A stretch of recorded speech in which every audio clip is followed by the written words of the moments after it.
പശ്ചിമേഷ്യയിൽ യുദ്ധം രൂക്ഷമായിരിക്കെ ഇസ്രയേൽ പ്രധാനമന്ത്രി ബെഞ്ചമിൻ നെതന്യാഹു വ്യോമാക്രമണത്തിൽ കൊല്ലപ്പെട്ടു എന്ന തരത്തിലുള്ള വാർത്തകൾ സമൂഹ മാധ്യമങ്ങളിൽ വലിയ തോതിൽ പ്രചരിക്കുകയാണ്.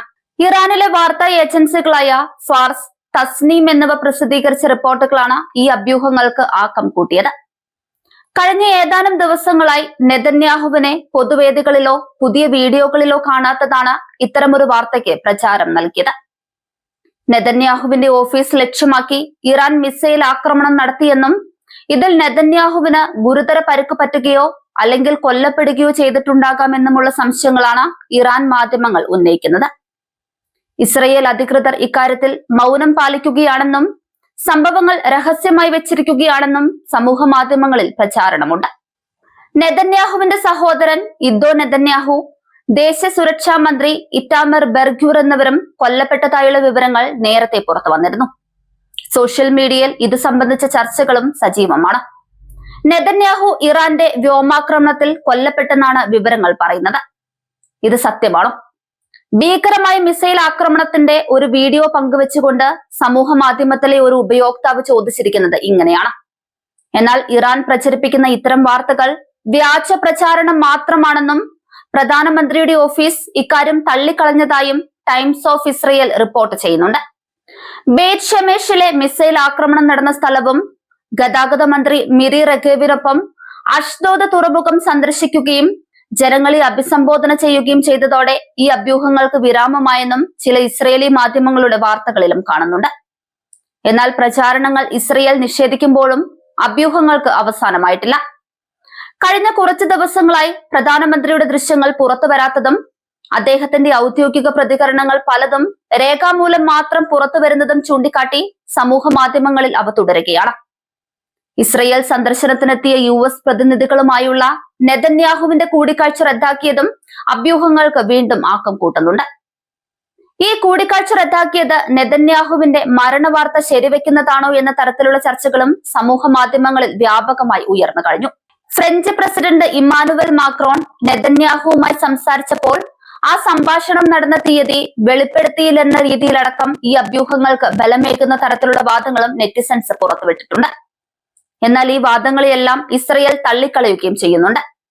എന്നാൽ യുദ്ധം നീണ്ടുപോകുമ്പോൾ അറബ് രാജ്യങ്ങളുടെ ഭാഗത്തു നിന്ന് ഇസ്രയേലിനെതിരെ എതിർപ്പ് രൂക്ഷമാവുകയാണ്. വിശുദ്ധ മാസമായ റംദാൻ തുടരുന്ന സമയത്ത് ജെറുസലേം നഗരത്തിലെ അൽ അക്സ പള്ളി തുറക്കാത്ത നടപടിയിൽ 8 മുസ്ലിം രാജ്യങ്ങൾ ശക്തമായി രംഗത്തെത്തിയിട്ടുണ്ട്. അറബ് ലോകത്ത് വലിയ ആത്മീയ പ്രാധാന്യമുള്ള ഈ പള്ളിയുടെ കവാടങ്ങൾ തുടർച്ചയായി 12 ദിവസമായി അടച്ചിടപ്പെട്ടിരിക്കുകയാണെന്നത് വലിയ വിവാദങ്ങൾക്കും പ്രതിഷേധങ്ങൾക്കും കാരണമായിട്ടുണ്ട്. ഈ വിഷയത്തിൽ സംയുക്തമായി പ്രതികരിച്ച രാജ്യങ്ങൾ ഖത്തർ, ജോർദാൻ, ഇന്തോനേഷ്യ, തുർക്കി, Pakistan, Saudi Arabia, Egypt, UAE എന്നിവയാണ്. ഇന്നലെ പുറത്തിറക്കിയ സംയുക്ത പ്രസ്താവനയിൽ ഈ രാജ്യങ്ങളിലെ വിദേശകാര്യ മന്ത്രിമാർ ഇസ്രയേലിന്റെ നടപടിയെ അന്താരാഷ്ട്ര നിയമങ്ങളുടെ നഗ്നമായ ലംഘനമെന്നാണ് വിശേഷിപ്പിച്ചത്. പ്രത്യേകിച്ച് പഴയ ജെറുസലേമിലേക്കും അവിടെയുള്ള ആരാധനാലയങ്ങളിലേക്കും പലസ്തീനികൾക്ക് പ്രവേശനം തടയുന്ന നടപടി അന്താരാഷ്ട്ര മാനുഷിക നിയമങ്ങളെയും ആരാധനാ സ്വാതന്ത്ര്യത്തിനുള്ള അടിസ്ഥാന അവകാശങ്ങളെയും ലംഘിക്കുന്നുവെന്ന് അവർ ആരോപിച്ചു. ജെറുസലേമിലെ അൽ അക്സ പള്ളി സ്ഥിതി ചെയ്യുന്ന പ്രദേശം ഇസ്ലാമിക ലോകത്തിൽ അത്യന്തം വിശുദ്ധമായ സ്ഥലമായി കണക്കാക്കപ്പെടുന്നു. ഇസ്ലാമിക വിശ്വാസ പരമ്പരയിൽ മക്കയിലെ മസ്ജിദ് അൽ ഹറാമിനും മദീനയിലെ പ്രവാചകന്റെ പള്ളിക്കും ശേഷം മൂന്നാമത്തെ ഏറ്റവും വിശുദ്ധമായ ആരാധനാലയമായി അൽ അക്സ പള്ളിയെ മുസ്ലിങ്ങൾ ആദരിക്കുന്നതാണ്. അതിനാൽ തന്നെ ലോകത്തിന്റെ വിവിധ ഭാഗങ്ങളിൽ നിന്നുള്ള വിശ്വാസികൾക്ക് ഈ പള്ളി വലിയ ആത്മീയ പ്രാധാന്യമുള്ളതാണ്. പ്രത്യേകിച്ച് വിശുദ്ധമായ റംദാൻ മാസത്തിൽ ലക്ഷക്കണക്കിന് മുസ്ലിം വിശ്വാസികൾ ജെറുസലേമിലെ ഈ വിശുദ്ധ പ്രദേശത്തേക്കെത്തി പ്രാർത്ഥന നടത്തുന്നതാണ് പതിവ്. റംദാൻ മാസത്തിലെ രാത്രികളിലും വെള്ളിയാഴ്ചകളിലും അൽ അക്സ പള്ളി പരിസരം വിശ്വാസികളാൽ നിറഞ്ഞു നിൽക്കുന്ന ദൃശ്യങ്ങൾ സാധാരണയായി കാണപ്പെടാറുണ്ട്. അൽ അക്സ പള്ളി സ്ഥിതി ചെയ്യുന്ന മുഴുവൻ പ്രദേശവും ഇസ്ലാമിക ചരിത്രത്തിലും സംസ്കാരത്തിലും വലിയ സ്ഥാനമാണ് വഹിക്കുന്നത്. നൂറ്റാണ്ടുകളായി മുസ്ലിങ്ങൾ ഈ പ്രദേശത്തെ ഒരു വിശുദ്ധ ആരാധനാ കേന്ദ്രമായി കണക്കാക്കി വരുന്നു. ചരിത്രപരമായും മതപരമായും ഏറെ പ്രാധാന്യമുള്ള ഈ പള്ളിയിൽ പ്രാർത്ഥന നടത്തുന്നത് വലിയ ആത്മീയ നേട്ടമായി മുസ്ലിം വിശ്വാസികൾ കരുതുന്നു. അതിനാലാണ് പ്രത്യേകിച്ച് റംദാൻ കാലത്ത് കുടുംബങ്ങളോടും കൂട്ടായ്മകളോടും കൂടി വിശ്വാസികൾ ഇവിടെയെത്തി പ്രാർത്ഥന നടത്താൻ ശ്രമിക്കുന്നത്. എന്നാൽ അടുത്ത കാലത്ത് പ്രദേശത്ത് വർദ്ധിച്ചു വരുന്ന സുരക്ഷാ ആശങ്കകൾ ചൂണ്ടിക്കാട്ടി ഇസ്രയേൽ സൈന്യം പഴയ ജെറുസലേം നഗരത്തിലേക്കുള്ള പ്രവേശനത്തിൽ കർശന നിയന്ത്രണങ്ങൾ ഏർപ്പെടുത്തിയിരിക്കുകയാണ്.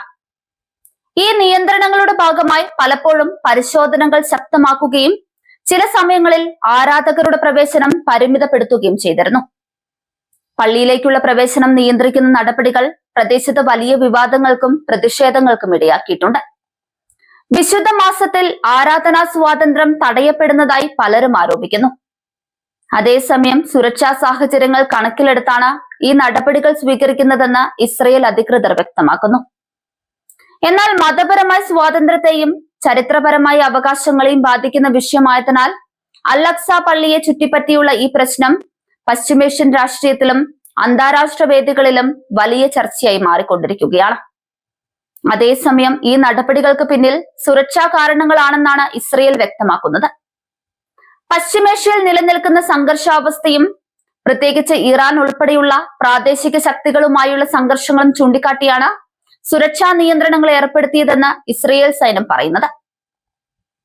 എന്നാൽ പലസ്തീൻ ഭരണകൂടം ഈ വിശദീകരണം തള്ളിക്കളഞ്ഞിരിക്കുകയാണ്. പലസ്തീൻ വിദേശകാര്യ മന്ത്രാലയം പുറത്തിറക്കിയ പ്രതികരണത്തിൽ പള്ളിയുടെ തുടർച്ചയായ അടച്ചുപൂട്ടൽ പലസ്തീനികളുടെ അടിസ്ഥാന അവകാശങ്ങളുടെ നഗ്നമായ ലംഘനമാണ് എന്ന് ആരോപിക്കുകയുണ്ടായി. ഓപ്പറേഷൻ എപ്പിക് ഫ്യൂറി എന്ന അമേരിക്കൻ ദൗത്യത്തിന്റെയും ഇസ്രയേൽ പങ്കാളിത്തത്തോടെ നടന്ന ഓപ്പറേഷൻ ലയൺസ് റോർ എന്ന ആക്രമണ പദ്ധതിയുടെയും ഭാഗമായാണ് ഇപ്പോൾ സംഘർഷം രൂക്ഷമായിരിക്കുന്നത്. അമേരിക്കയും ഇസ്രയേലും ചേർന്ന് ഇറാന്റെ സൈനിക കേന്ദ്രങ്ങൾ, മിസൈൽ സംവിധാനങ്ങൾ, ഡ്രോൺ അടിസ്ഥാനങ്ങൾ എന്നിവയെ ലക്ഷ്യമിട്ട് മുൻകൂട്ടി പ്രതിരോധ നടപടി എന്ന പേരിൽ ആക്രമണം നടത്തിയതായാണ് അമേരിക്കൻ ഭരണകൂടം വ്യക്തമാക്കുന്നത്. എന്നാൽ ഈ നീക്കം പശ്ചിമേഷ്യയിലെ സംഘർഷം കൂടുതൽ ശക്തമാക്കുന്നുവെന്ന ആശങ്കയും ഉയർത്തിയിട്ടുണ്ട്. യുദ്ധത്തിന്റെ ആദ്യ വാരാന്ത്യത്തിൽ മാത്രം വിവിധ മിസൈലുകൾ, ഡ്രോണുകൾ, കൃത്യതയുള്ള ആയുധങ്ങൾ, നാവിക സൈനിക വിന്യാസങ്ങൾ എന്നിവയ്ക്കായി അമേരിക്ക ഏകദേശം $5 ബില്യൺ ചെലവഴിച്ചതായും റിപ്പോർട്ടുകൾ സൂചിപ്പിക്കുന്നു. അസോസിയേറ്റഡ് പ്രസ് പുറത്തുവിട്ട റിപ്പോർട്ടുകൾ പ്രകാരം 11.3 ബില്യൺ കണക്ക് പൊതുവേദിയിൽ ഔദ്യോഗികമായി പ്രഖ്യാപിച്ചതല്ല, മറിച്ച് അടച്ചിട്ട വാതിലുകൾക്കുള്ളിൽ നടന്ന ഒരു രഹസ്യ ബ്രീഫിംഗിനിടെയാണ് അമേരിക്കൻ നിയമനിർമ്മാതാക്കൾക്ക് ഇത് വിശദീകരിച്ചതെന്ന് പറയുന്നു. സാഹചര്യത്തെക്കുറിച്ച് നേരിട്ട് അറിവുള്ളതായും പേര് വെളിപ്പെടുത്താത്ത ഒരു ഉദ്യോഗസ്ഥനെയാണ് റിപ്പോർട്ട് ഉദ്ധരിക്കുന്നത്. ഈ കണക്കിൽ യുദ്ധവുമായി ബന്ധപ്പെട്ട മുഴുവൻ ചെലവുകളും ഉൾപ്പെടുത്തിയിട്ടില്ലെന്നും നിലവിലെ സംഘർഷം മാർച്ച് 12-ന് എത്തുമ്പോൾ 13-ാം ദിവസത്തിലേക്ക് കടന്നതിനാൽ യഥാർത്ഥ ചെലവ് ഇതിലും കൂടുതലാകാമെന്നും വിലയിരുത്തപ്പെടുന്നു. ഇതിനിടെ യുദ്ധം ദീർഘകാലത്തേക്ക് നീണ്ടുപോകാനുള്ള സാധ്യത കണക്കിലെടുത്ത് കൂടുതൽ ധനസഹായം ആവശ്യപ്പെടാൻ വൈറ്റ് ഹൌസ് കോൺഗ്രസിനെ സമീപിക്കാൻ ഒരുങ്ങുന്നതായാണ് സൂചനകൾ. റോയിട്ടേഴ്സ് റിപ്പോർട്ട് ചെയ്യുന്നതനുസരിച്ച് കോൺഗ്രസ് സഹായികളെ ഉദ്ധരിച്ച് ട്രംപ് ഭരണകൂടം അധിക യുദ്ധ ചെലവിനായി ഉടൻ തന്നെ പുതിയ ധനസഹായ അഭ്യർത്ഥന സമർപ്പിക്കാനിടയുണ്ടെന്നാണ് വിവരം. ഭരണകൂടത്തിലെ ചില മുതിർന്ന ഉദ്യോഗസ്ഥർ ഈ അഭ്യർത്ഥന ഏകദേശം $50 ബില്യൺ വരെ എത്താമെന്ന് സൂചിപ്പിച്ചിട്ടുണ്ടെന്നും റിപ്പോർട്ടുകൾ പറയുന്നു.